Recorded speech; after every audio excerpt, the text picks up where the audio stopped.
What's up, guys? I want to talk about 4 exercises you must do for a complete physique. If you feel like your physique is lacking, then chances are you're not doing one of those 4 exercises. Alright? A lot of people, I see them at the gym, they do a lot of machines, a lot of different exercises, but you look at their body and I'm like, something is missing, and it's because they're not doing one of those 4. Alright, so let's jump straight into it. Number 1, can you guess? In my opinion, one of the top upper body exercise, the pull-up. You need to be able to do pull-ups if you want a great back.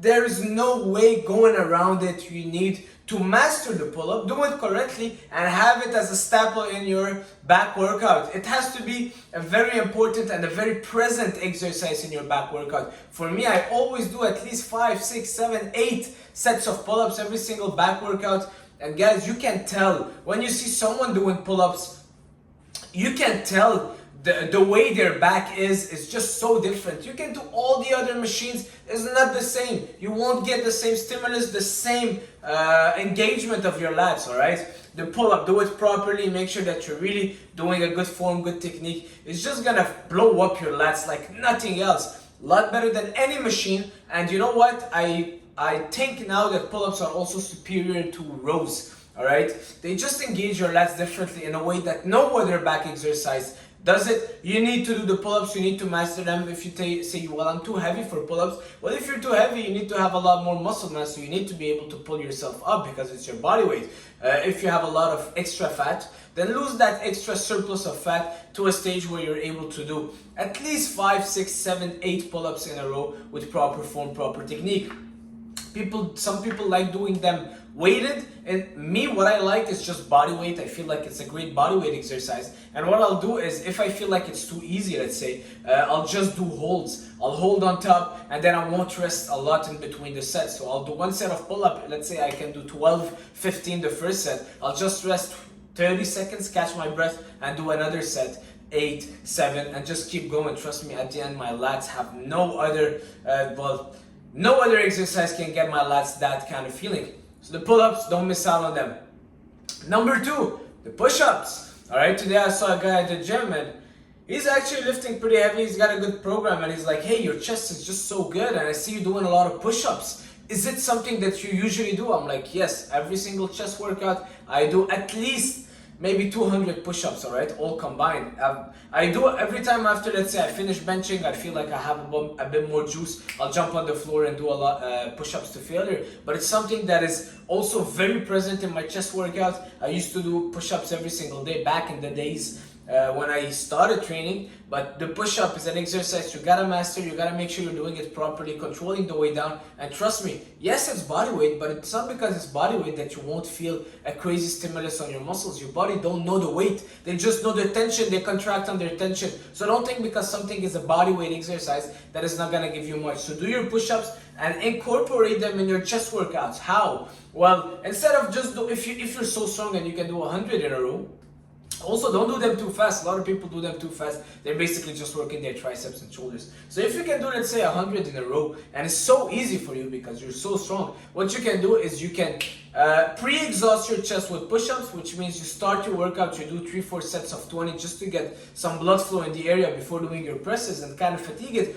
Or what I like to do is after my bench or my incline presses, I'll go on the floor and I'll do as much push-ups as I can. So this is something that I love doing because if you fail on the push-ups, you'll just fall on the floor. No big deal. As opposed to failing on the bench press, the chances of injury is so much higher, and then you got the bar on yourself and it's a lot more taxing on your nervous system as opposed to push-ups. It's not taxing at all, it's a body weight exercise. I go to failure on my push-ups as opposed to most of my other exercises where I stop before failure. Alright, so that's the good thing about push-ups, pull-ups, lunges. So yeah, get it in your chest workout. A lot of people, if they can't build their chest, I tell them, do 4 or 5 sets of push-ups to failure every single day before bed. Feeder workouts. Moving on. Number 3, it's I would say lunges, alright? I wanted to say either squats or lunges, but it would be more lunges because you can work each leg on its own. If I had to decide, it would be lunges. I love doing lunges. You can do them body weights or with weight, but it's something that has to be part of your program, alright? First of all, the squat. It's a kind of a squat, but the squat is the most powerful lower body exercise for your quads, so make sure you're doing it right. I love doing high bar squats, but a lot of people don't feel their quads so well. Maybe you're taller, maybe you're not comfortable with it, so go for lunges. All right, regular lunges, doesn't have to be Bulgarian split squats or any fancy stuff. Regular lunges on the floor, open up your feet, go down and up. Make sure you're putting as much tension as possible on that quad. And then if it's too easy, then you can probably add some weight, because with lunges you can do a lot. And what I like to do is squeezing my legs right after. And that's something missing in most people programs. A lot of people, when they're training also legs, they go so heavy. Sometimes for me, lunges, I would incorporate them after my squats. As soon as I finish my high bar squat, I go and do 20 reps of each lunges. Right away after, I feel a crazy burn. And I see people lunging with 80 pounds each side. I'm like, just drop the weight a bit. All right, let's just get back to feeling the muscle properly, because you're grabbing those 100 pounds, but your legs are not that big, so chances are you're not doing the right thing. So drop the weight, drop the ego, and get back to the body weight. Do it properly. Make sure you're engaging the right muscles. And lunges can also be an add-on, like supersets after each leg exercise, but you gotta do them. All right, for me, my quads are pretty big. I go for 25 or 30 pounds each side. You see, I don't go crazy heavy, and I do 15, 20 reps. Legs react very well to high reps. That's something else a lot of people neglect. Legs, high reps. Leg press, I'll put 3 plates each side. Why lie? 3 plates each side. That's what I did yesterday. 20 reps, not too much rest. 20 reps, and you'll see your legs will grow. If you're going for very heavy sets, short reps, not gonna be the most ideal for your quads to grow. All right, especially legs, we walk a lot. We're gonna hit them differently. Moving on, last one, a hip hinge movement. So as you guys know, I injured my back a year ago, sciatica, I don't know, SI joint, whatever it was. Pretty good injury, well, pretty bad injury. Couldn't walk for almost a week. I didn't do any hip hinge movement. And now every single time I post a back photo, a lot of people comment, hey, you gotta get back on those deadlifts. You're gonna do the hip hinge. And it's true, all right? It affected my hamstring. I really believe that the hamstring, doing stiff leg deadlifts or RDLs, they're powerful for your hamstrings. Doing machines is just not the same. Yeah, you get a good contraction, but they're not growing. And I'm going heavy, I do it right. It's the stiff leg deadlift, the RDLs are what it takes, in my opinion. You gotta get that good stretch and loading your body in a way where you're in a free weight movement. I'm a big fan of free weight, but anyways, hip hinge movements. Gonna work the adductors, gonna work your glutes, the hamstrings, the lower back, your traps, your rhomboids, you're holding the weight. So any hip hinge movement. I'm not a big fan of deadlift from the floor anymore, just for bodybuilders. If you're a powerlifter, a strongman, you can do it, but for bodybuilders, not a big fan of it.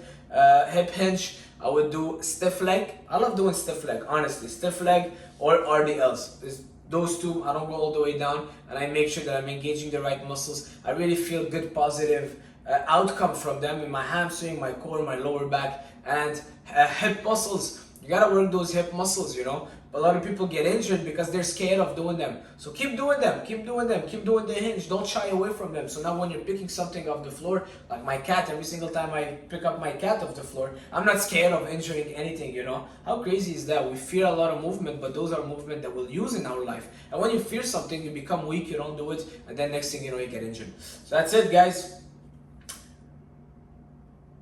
Pain is weakness somewhere, and if you want to avoid pain, you want to avoid that injury, so get stronger at that movement. That's pretty much it. So those were the 4 exercises that everybody has to have.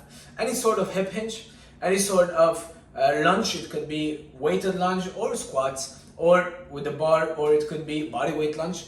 Pull-ups, I love doing pull-ups, body weight, but you can do them weighted. And push-ups, don't sleep on push-ups, trust me, they're powerful. During the lockdown, yeah, that was for 6 months, all I was doing is pull-ups, push-ups, and lunges. I wasn't doing my hip hinge, but pull-ups, push-ups, and lunges. And trust me, my physique was insane. I would argue it was even better than now. The stimulus that I was getting from those exercises, I was going in a park. I'm in Montreal, so there was a park in Westmount, and there was a little bit of bars, and that was all I was doing. You know, then I bought some equipment when we realized that it would last longer, but that's all I was doing at first. Push-ups, pull-ups, for 2 hours. Can you imagine? With my friend Stevie, big guy. We will do pull-ups to failure, then we'll jump on the floor, push-ups to failure, then lunges to failure, and just repeat that circuit for an hour, for 2 hours, for 2 hours and a half. We would have 2-3 bottles of water, and we would just keep going, you know. And those were the best workouts I've ever had. So that's pretty much it. You know what's crazy? Sometimes I think about the best times ever that I've ever had. And the best times that I ever had was those kind of days, you know, where there was, yeah, the simple stuff, those kind of stuff, you know, being in nature, being with friends. We miss that communion, you know, the community, the friendship. Now you want to talk to a friend, everybody's so busy that you barely see anybody, everybody's so isolated. Gotta get back that kind of community. The community, it's just not like, it's just fading away with the phones, with the mobiles, with everybody's so busy, everybody's running everywhere, nobody's talking, there's no more interaction, social stuff. So yeah, anyways guys, leave a comment, leave a like, watch others of the video. Thank you for watching, see you soon.